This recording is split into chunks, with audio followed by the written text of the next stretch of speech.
L'éditorial du journal Le Floridien avec Dessalines Ferdinand. Depuis quelques années déjà, le tourisme en Haïti est au point mort. Après les séismes successifs qui ont détruit les infrastructures et établissements hôteliers, la violence liée aux gangs est venue donner le coup de grâce à une activité déjà moribonde. De sorte qu'il est très rare de voir des touristes étrangers débarquer pour visiter notre pays et y déambuler comme dans le bon vieux temps.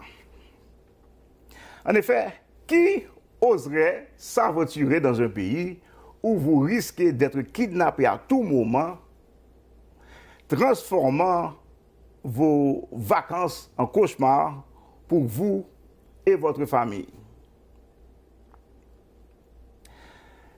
La sécurité en Haïti n'offre pas les garanties nécessaires pour les touristes et encore moins pour les investisseurs désireux de reconstruire ou encore bâtir de nouvelles unités hôtelières.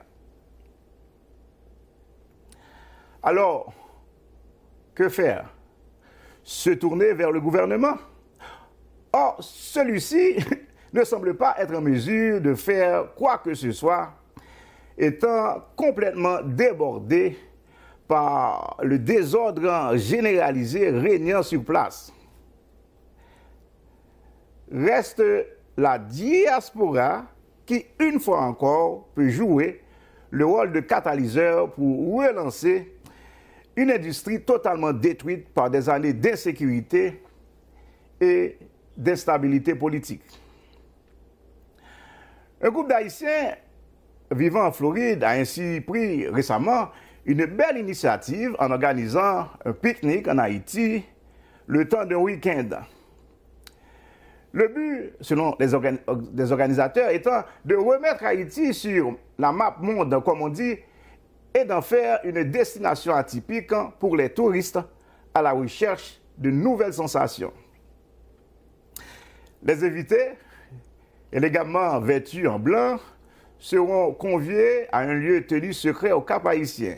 Ils doivent se rencontrer le temps d'un dîner organisé sous le thème, tenez-vous bien, réimaginer Haïti.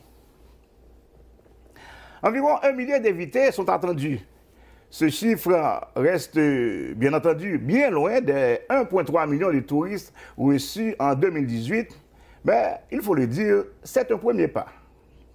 Car il faut dire qu'en plus des violences et des enlèvements dans notre pays, le Covid-19 n'a pas amélioré les choses. En effet, durant 2 longues années,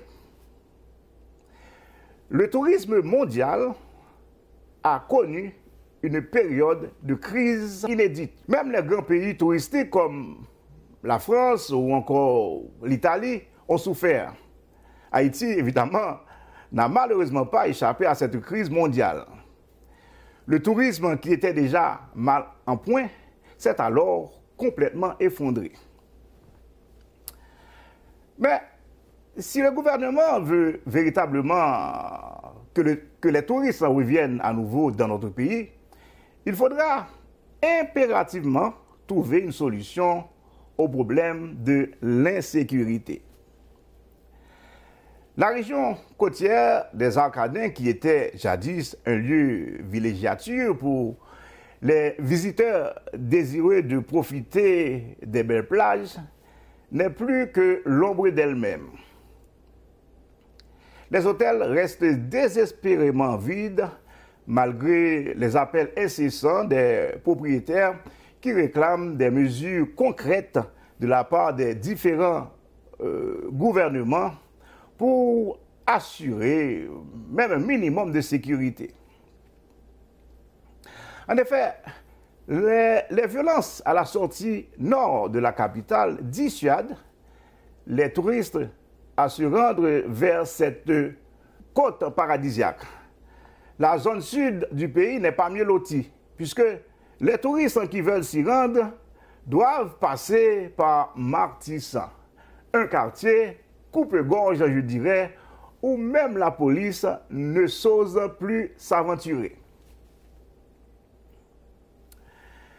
Pour ainsi dire, lorsqu'un touriste débarque à l'aéroport international de Port-au-Prince, il lui est très difficile de quitter la capitale par route sous peine d'être malmené par des gangs qui risquent de lui faire découvrir un autre type de tourisme. Malgré cet environnement tout à fait compliqué, la communauté haïtienne vivant en Floride ne cesse d'essayer de trouver des solutions pour relancer le secteur touristique. Certains rassemblent leurs économies pour ouvrir une maison d'hôtes, d'autres organisent des événements socioculturels pour refaire découvrir la destination et ne pas la laisser plonger dans l'oubli. Les atouts socio-culturels et géographiques que possède notre cher Haïti rendraient, je dirais, jalouses de nombreuses nations dans le monde. Pourtant, nous n'en profitons pas et c'est bien dommage. Le 12 août dernier, par exemple, Cap Haïtien a célébré son 352e anniversaire, occasion pour organiser des activités culturelles et artistiques qui ont attiré de nombreux fêtards. La rue principale, communément appelée Boulevard, a connu une grande affluence qui voulait profiter de l'animation offerte.